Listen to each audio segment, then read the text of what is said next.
ಶ್ರೀ ಗುರುಭ್ಯೋ ನಮಃ. ಹರಿ ಓಂ. ಮಹರ್ಷಿ ಪತಂಜಲಿಯ ಯೋಗ ಸೂತ್ರಗಳಲ್ಲಿ ಎರಡನೆಯ ಪ್ರಕರಣ ಅಂದರೆ ಸಾಧನ ಪಾದದಲ್ಲಿ ಹೇಳ್ತಾ ಇದ್ದಾರೆ. ತಪಸ್ವಾಧ್ಯಾಯಮೇಶ್ವರ ಪ್ರಣಿಧಾನಿ ಕ್ರಿಯಾಯೋಗ. ತಪಸ್ಸು, ಸ್ವಾಧ್ಯಾಯ ಮತ್ತು ಈಶ್ವರ ಪ್ರಣಿಧಾನ ಇವೆಲ್ಲವನ್ನು ಸೇರಿ ಕ್ರಿಯಾಯೋಗ ಅಂತ ಹೇಳ್ತಾ ಮುಂದೆ 7ನೇ ಮತ್ತು 8ನೇ ಸೂತ್ರಗಳಲ್ಲಿ ಈ ರೀತಿ ಹೇಳಿದ್ದಾರೆ. ಸುಖಾನುಶಯೀ ರಾಗ ಅಂದರೆ ಸುಖದ ಅನುಭವವನ್ನು ಅನುಸರಿಸಿ ಚಿತ್ತದಲ್ಲಿ ಉಂಟಾಗುವ ತೃಷೆಯೇ ರಾಗ. ಆಮೇಲೆ ದುಃಖಾನುಶಯೀ ದ್ವೇಷ 8ನೇ ಸೂತ್ರದಲ್ಲಿ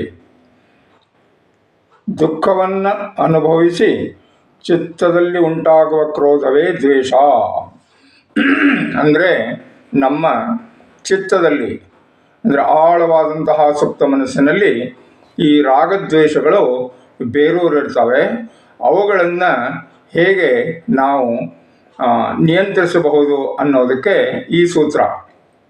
ಹಾಗಾದರೆ ನಾವು ರಾಗ ಅಂದರೆ ನಮಗೆ ಬೇಕಾದಂತಹ ವಸ್ತು ಪಡ್ಕೊಂಡು ಏನು ಸುಖವನ್ನು ಅನುಭವಿಸಿರ್ತೀವಲ್ಲ ಆ ಸುಖವನ್ನು ಮತ್ತೆ ಮತ್ತೆ ಜ್ಞಾಪಿಸ್ಕೊಳ್ಳೋದು. ಇದು ಚೆನ್ನಾಗಿತ್ತಲ್ಲ, ಒಂದು ಸಿಹಿ ತಿಂಡಿ ಗುಲಾಬ್ ಜಾಮೂನ್ ತಿಂದೆ ಚೆನ್ನಾಗಿತ್ತಲ್ಲ ಅಂತ ಅದನ್ನು ಮತ್ತೆ ಮತ್ತೆ ಸ್ಮರಣೆ ಮಾಡಿದಾಗ ಆಗುವಂತಹ ಸುಖ ಏನಿದೆಯಲ್ಲ ಅದಕ್ಕೆ ರಾಗ ಅಂತ ಹೆಸರು. ಮತ್ತು ದ್ವೇಷ ಅಂದರೆ ಏನಪ್ಪ ಅಂದರೆ ನಾವು ಯಾವುದೋ ಒಂದು ಅಹಿತಕರವಾದಂತಹ ಘಟನೆಯನ್ನು ನೆನೆಸ್ಕೊಂಡು ಅಲ್ಲಿ ಕ್ರೋಧ ಏನು ಉಂಟಾಗಿರ್ತಲ್ಲ ಆ ಸಿಟ್ಟನ್ನು ಪದೇ ಪದೇ ನೆನಪಿಸ್ಕೊಂಡಿದಾಗ ಆಗುವಂತಹ ಒಂದು ಉತ್ಪತ್ತಿ ಏನಪ್ಪ ಅಂತಂದರೆ ದ್ವೇಷ. ಇವೆರಡೂ ನಮ್ಮ ಪ್ರಗತಿಗೆ ಮಾರಕವಾಗಿದ್ದಾವೆ ಅಂತ ಹೇಳಿದ್ದಾರೆ.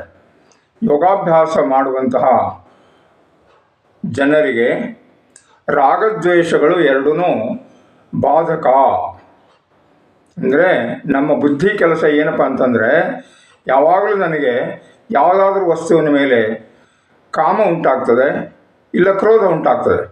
ಕಾಮಕ್ರೋಧಗಳು ಅಂತಂದರೆ ನನಗೆ ಯಾವುದೋ ಒಂದು ಯಾರನ್ನೋ ಕಂಡ್ರೆ ತುಂಬ ಇಷ್ಟ, ಆವಾಗ ಅವರು ಬೇಕು ಬೇಕು ಬೇಕು ಅವರು ನನ್ನ ಹತ್ರ ನನ್ನ ಜೊತೆಗೇ ಇರಬೇಕು ಅಂತ ನನಗೆ ಆಸೆ ಉಂಟಾಗ್ತದೆ. ಈ ಒಂದು ಸ್ಥಿತಿಯಲ್ಲಿ ಅಂದರೆ ನನ್ನ ಚಿತ್ತದಲ್ಲಿ ಒಂದು ಸಲ ಅವ್ರ ಬಗ್ಗೆ ಕಾಮ ಉದ್ಭವಿಸಿದ ತಕ್ಷಣ ನಾನು ನನ್ನ ಎಲ್ಲ ವರ್ತನೆಗಳನ್ನು ಅವರನ್ನು ಸಂತುಷ್ಟಗೊಳಿಸಲಿಕ್ಕೆ ಬೇಕಾದ ಹಾಗೆ ಮಾಡ್ಕೋತೇನೆ. ಬುದ್ಧಿ ಕೆಲಸ ಇದು. ನೀವೇನು ಅಂತ ಅನ್ಕೋತಿರಲ್ಲ, ಅದನ್ನು ಸಂರಕ್ಷಣೆ ಮಾಡಲಿಕ್ಕೆ ಬೇಕಾದಂತಹ ಕೆಲಸವನ್ನು ಬುದ್ಧಿ ನಮಗೆ ಪ್ರೇರಣೆ ನೀಡುತ್ತೆ. ಆವಾಗ ನಾವು ಅವ್ರ ಹಿಂದೆಯೇ ಓಡಾಡಬೇಕು, ಅವರನ್ನು ಪ್ಲೀಸ್ ಮಾಡಲಿಕ್ಕೆ ಏನು ಬೇಕೋ ಅದೆಲ್ಲ ಮಾಡಬೇಕು. ಅವ್ರು ಯಾವುದಾದ್ರೂ ಸಿನಿಮಾಕ್ಕೆ ಹೋದರೆ ನಾನು ಆ ಸಿನಿಮಾಕ್ಕೆ ಹೋಗ್ಬೇಕು, ಯಾಕೆಂದ್ರೆ ನನಗೆ ಅವ್ರು ಬೇಕು, ಅವ್ರು ನನ್ನ ಫ್ರೆಂಡ್. ಅವ್ರು ನಿಮ್ಮ ಸ್ನೇಹಿತರು ಅನ್ನುವಂತಹ ತತ್ವದಲ್ಲಿ ನಮ್ಮ ಎಲ್ಲ ವರ್ತನೆಗಳನ್ನು ಅವರು ನಮ್ಮ ನಿಯಂತ್ರಣ ಮಾಡ್ತಾ ಇದ್ದಾರೆ. ಆ ಸ್ಥಿತಿಯಲ್ಲಿ ನಾನು ಅವರಿಗೆ ಗುಲಾಮನಾಗಿರ್ತೇನೆ, ಸ್ವತಂತ್ರ ಇಲ್ಲ. ಆಮೇಲೆ ಇನ್ನೊಂದು ಸ್ಥಿತಿ ಇದೆ, ಅವ್ರನ್ನ ಕಂಡ್ರೆ ನನಗೆ ದ್ವೇಷ. ಅಂದರೆ ಅವ್ರ ಮುಖ ನೋಡೋಕ್ಕೂ ಆಗೋಲ್ಲ. ಅವ್ರ ಎದುರಿಗೆ ಬಂದಿದ ತಕ್ಷಣ ಒಳಗಡೆ ಸಂಕಟ, ವೇದನೆ ಶುರುವಾಗುತ್ತೆ. ಆ ಮುಖ ನೋಡಲಿಕ್ಕಾಗ್ದೇ ನಾನು ಹೀಗೆ ಹೋಗ್ತಾ ಇರೋನು ಬೇರೆ ದಾರಿಯಿಂದ ಹೋಗಬೇಕು, ಆ ದಾರಿಯನ್ನು ನಾನು ತಪ್ಪಿಸ್ಕೊಳ್ಬೇಕು. ಇದು ದ್ವೇಷದ ಒಂದು ಪರಿಣಾಮ. ಆವಾಗ ಆ ವ್ಯಕ್ತಿನೇ ನಮ್ಮನ್ನು ಕಂಟ್ರೋಲ್ ಮಾಡ್ತಾ ಇದ್ದಾರೆ. ಕರೆಕ್ಟಾ? ನೀವು ಬೇಕು ಅಂದ್ರೂ ಗುಲಾಮರಾಗಿರ್ತೀರ, ಬೇಡ ಅಂದ್ರೂ ಗುಲಾಮರಾಗಿರ್ತಾರ. ಕಾಮ ಕ್ರೋಧ ಎರಡೂ ನಮ್ಮನ್ನು ಆ ವ್ಯಕ್ತಿಯಲ್ಲಿ ಅಥವಾ ಆ ವಸ್ತುವಿನಲ್ಲಿ ಗುಲಾಮರನ್ನಾಗಿ ಮಾಡುತ್ತೆ. ಈ ಗುಲಾಮತ್ವಕ್ಕೆ ಬಂಧನ ಅಂತ ಹೆಸರು. ಅಂದರೆ ಸಿಕ್ಕಾಕೊಳ್ಳೋದು. ನಮಗೆ ಸ್ವಾತಂತ್ರ್ಯ ಇಲ್ಲ, ಯು ಆರ್ ನಾಟ್ ಫ್ರೀ. ಸ್ವಾತಂತ್ರ್ಯ ಯಾಕಿಲ್ಲ ಅಂತಂದರೆ ನಮ್ಮ ವರ್ತನೆಗಳೆಲ್ಲನೂ ಆ ವ್ಯಕ್ತಿಯಿಂದ ಅಥವಾ ಅದು ಯಾವುದು ಬೇಕು ಬೇಡ ಅಂತ ಮಾಡ್ಕೊಂಡಿದ್ದಾವಲ್ಲ ಅದರಿಂದ ನಡೀತಾ ಇದೆ. 24 ಗಂಟೆನೂ ನಮ್ಮ ಬುದ್ಧಿ ಇದೇ ತರಹ ಚಲಿಸಿ ನಮಗೆ ಸ್ವತಂತ್ರ ಇಲ್ಲದೇ ನಾವು ಸಿಕ್ಕಾಕೊಳ್ಳೋ ತರಹ ಮಾಡುತ್ತೆ. ಬುದ್ಧಿ ಕೆಲಸ ಅದೇ. ನೀವು ಯಾವುದರ ಬಗ್ಗೆ ಕಾಮನೆಯನ್ನು ಬೆಳೆಸ್ಕೊಳ್ತಿರಲ್ಲ ಆವಾಗ ಅದರಲ್ಲಿ ಸಿಕ್ಕಾಕೊಳ್ತೀರ. ಯಾವುದ್ರ ಬಗ್ಗೆ ಕ್ರೋಧ ಅಥವಾ ದ್ವೇಷವನ್ನು ಬೆಳೆಸ್ಕೊಳ್ತಿರಲ್ಲ ಆವಾಗಲೂ ನಾವು ಸಿಕ್ಕಾಕೊಳ್ತೇವೆ. ಹಾಗಾದ್ರೆ ನಾವು ಸಿಕ್ಕಾಕೊಳ್ಳದೇ ಸ್ವತಂತ್ರವಾಗಿರೋದು ಹೇಗಪ್ಪ ಅಂತ ನೋಡೋಣ. ಸ್ವಾತಂತ್ರ್ಯ ಅಂದರೆ ಮುಕ್ತಿ, ಬಂಧನದಿಂದ ವಿಮೋಚನೆ. ಹೇಗಪ್ಪ ಅಂದರೆ, ಯಾರೋ ಒಬ್ಬರಿದ್ದಾರೆ, ಅವ್ರನ್ನ ನೋಡಿದರೆ ನನ್ನ ಬುದ್ಧಿಗೆ ನಾನು ತರಬೇತಿ ಕೊಡಬೇಕು. ಅವ್ರು ನನಗೆ ಬೇಕು ಅಂತಲೂ ಇಲ್ಲ, ಇನ್ನೊಬ್ಬರು ನೋಡಿದ್ರೆ ಬೇಡ ಅಂತಲೂ ಇಲ್ಲ. ಯಾರ ಬಗ್ಗೆಯೂ ನನಗೆ ಕಾಮ ಕ್ರೋಧ ಬೇಕು ಬೇಡ ಇವು ನನಗೆ ಇಲ್ಲದೇ ಇದ್ದಾಗ ನನ್ನ ಬುದ್ಧಿ ಸ್ಥಿರವಾಗಿರ್ತದೆ. ಬುದ್ಧಿಯ ಚಲನೆ ಸ್ಥಿತಪ್ರಜ್ಞನ ರೀತಿ ನಡೆಯುತ್ತೆ. ಆ ಸ್ಥಿರವಾದ ಬುದ್ಧಿ ನಮಗೆ ಸಮಾಧಿ ಸ್ಥಿತಿಗೆ ಕರ್ಕೊಂಡು ಹೋಗುತ್ತೆ. ಕರೆಕ್ಟಾ? ಬೇಕು ಬೇಡದರಲ್ಲಿ, ರಾಗದ್ವೇಷಗಳಲ್ಲಿ ಸಿಕ್ಕಾಕೊಂಡು ಮನಸ್ಸು ಒದ್ದಾಡ್ತಾ ಇದ್ದು ನಮಗೆ ಇಲ್ಲದೆ ಇರುವಂತಹ ಕಾಯಿಲೆಗಳು, ಬ್ಲಡ್ ಪ್ರೆಷರ್ ಎಲ್ಲನೂ ಜಾಸ್ತಿ ಆಗಿಬಿಡುತ್ತೆ. ಕಾಮನೂ ಇಲ್ಲ, ಕ್ರೋಧನೂ ಇಲ್ಲ. ಅವ್ರು ಇದ್ರೂ ಪರವಾಗಿಲ್ಲ, ಇಲ್ಲದೇ ಇದ್ರೂ ಪರವಾಗಿಲ್ಲ. ಅವ್ರು ನನಗೆ ಸ್ನೇಹಿತರು ಅಲ್ಲ, ವೈರಿನೂ ಅಲ್ಲ. ಆ ಸ್ಥಿತಿಯಲ್ಲಿ ಏನಾಗುತ್ತೆ, ಅವರಿಂದ ನನಗೆ ವಿಮೋಚನೆ ಆಗುತ್ತೆ. ಅದೇ ಮುಕ್ತಿ. ಕರೆಕ್ಟಾ? ಸೊ ನಿಮ್ಗೆ ಯಾರಿಂದಾದರೂ ಕಿರಿಕಿರಿ ಆಗ್ತಾಯಿದ್ರೆ ಉಪಾಯ ಏನಪ್ಪ ಅಂತಂದರೆ, ಅವರಿಂದ ಯಾಕೆ ಕಿರಿಕಿರಿ ಆಗ್ತದೆ ಅಂತಂದರೆ ಅವ್ರ ಬಗ್ಗೆ ನಿಮ್ಮ ಎಕ್ಸ್ಪೆಕ್ಟೇಷನ್ಸ್, ನಿರೀಕ್ಷೆಗಳು ಭಾಳ ಇದ್ದಾವೆ.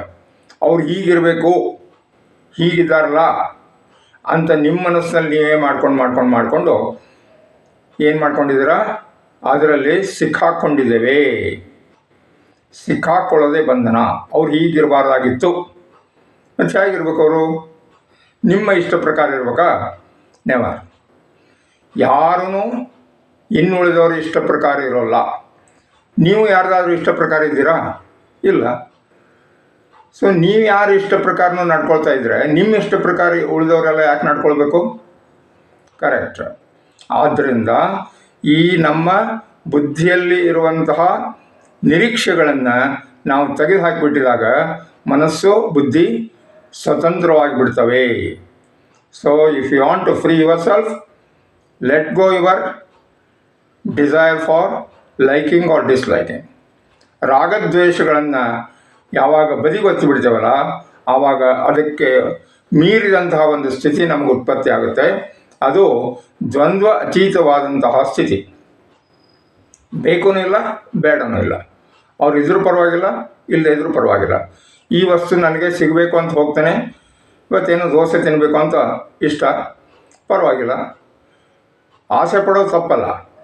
ಆಸೆ ಪಟ್ಟಾಗ ಅದು ನಮಗೆ ದೊರಕಿದ್ರೂ ದೊರಕಬಹುದು, ಪರವಾಗಿಲ್ಲ. ಅಕಸ್ಮಾತ್ ದೊರಕದೇ ಇದ್ದರೆ ಅದು ಕೂಡ ಪರವಾಗಿಲ್ಲ.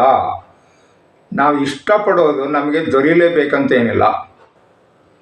ಜಗತ್ತು ನಮ್ಮ ಇಷ್ಟ ಪ್ರಕಾರ ನಡೆಯೋಲ್ಲ. ಜಗತ್ತು ನಡೆಯೋ ಪ್ರಕಾರ ನಾವು ಇಷ್ಟಪಡಬೇಕು. ಅರ್ಥ ಆಯ್ತಾ?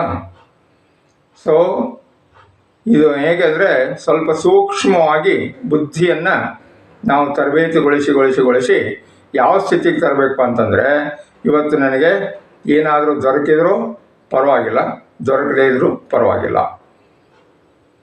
ಅವರು ಒಳ್ಳೆಯವರಿದ್ರೂ ಪರವಾಗಿಲ್ಲ, ಕೆಟ್ಟವರಿದ್ರೂ ಪರವಾಗಿಲ್ಲ. ಆ ಸ್ಥಿತಿಯಲ್ಲಿ ನಮಗೆ ಸಮತ್ವವಾದಂತಹ ಒಂದು ಬುದ್ಧಿಯ ಚಲನೆ ಆಗುತ್ತೆ. ಈ ಸಮತ್ವದ ಬುದ್ಧಿ ಸ್ಥಿತಿಗೆ ಯೋಗ, ಸಮತ್ವಂ ಯೋಗವಚ್ಚತೆ. ಬುದ್ಧಿ ಸಮತ್ವದಲ್ಲಿ ಚಲಿಸಬೇಕು. ಅದೇ ಸಮಾಧಿ ಕೂಡ. ಸಮಾಧಿ ಅಂದರೆ ಸಮತ್ವವಾಗಿರುವಂತಹ ಸಮ ಪ್ಲಸ್ ಧಿ ಈ ಸಮಾಧಿ. ಬುದ್ಧಿಯ ಚಲನೆ ಸಮತೋಲನದಲ್ಲಿರಬೇಕು. ನಾರ್ಮಲಿ ಅದು ಇರೋಲ್ಲ. ಅದನ್ನು ನಾವು ಅಭ್ಯಾಸ ಬಲದಿಂದ ತರಬೇತಿ ಪಡಿಸಬೇಕು. ಸೊ ಬುದ್ಧಿ ಮನಸ್ಸುಗಳನ್ನು ಸ್ಥಿರವಾಗಿರುವಂತೆ ನಾವು ಪ್ರಚೋದನೆ ನೀಡಿ ಆವಾಗ ನಮ್ಮ ಮನಸ್ಸು ಬುದ್ಧಿಗಳನ್ನು ನಮ್ಮ ಆತ್ಮ ಸಾಕ್ಷಾತ್ಕಾರಕ್ಕೆ ಅಂದರೆ ನಮ್ಮ ಸಮತ್ವವನ್ನು ಸಾಧಿಸಲಿಕ್ಕೆ ಉಪಯೋಗ ಮಾಡೋದೇ ಯೋಗ. ಸೊ ಇದಕ್ಕೆ ಏನು ಮಾಡಬೇಕು ಅಂತಂದರೆ ಪ್ರತಿನಿತ್ಯ ಅಭ್ಯಾಸ ಅಭ್ಯಾಸ ಅಭ್ಯಾಸ, ಓನ್ಲಿ ಪ್ರಾಕ್ಟೀಸ್. ಏನು ಪ್ರಾಕ್ಟೀಸ್ ಮಾಡಬೇಕಂದ್ರೆ ಅವರು ಬಗ್ಗೆ ನನಗೆ ರಾಗ ದ್ವೇಷ ಎರಡೂ ಇಲ್ಲಪ್ಪ, ಆವಾಗ ರಾಗದ್ವೇಷಗಳನ್ನು ಮೀರಿದಂತಹ ಸ್ಥಿತಿ, ದ್ವಂದ್ವ ಅತೀತ ಸಮತ್ವದ ಬುದ್ಧಿ ನನಗೆ ಉಂಟಾಗುತ್ತದೆ. ಸ್ಥಿತಪ್ರಜ್ಞನ ಒಂದು ಲಕ್ಷಣ ಇದು. ಆದ್ದರಿಂದ ಈ ಸಮತ್ವವನ್ನು ಪಡೆಯಲಿಕ್ಕೆ ಪ್ರತಿನಿತ್ಯ ನಾವು ಧ್ಯಾನ ಅಭ್ಯಾಸವನ್ನು ಮಾಡಬೇಕು. ಮಾಡುವ ಕಣ್ಣುಗಳನ್ನು ಮೃದುವಾಗಿ ಮುಚ್ಕೊಳ್ಳಿ. ಶರೀರ ಹಗುರವಾಗಿರಲಿ, ಮನಸ್ಸು ಶಾಂತವಾಗಿರಲಿ.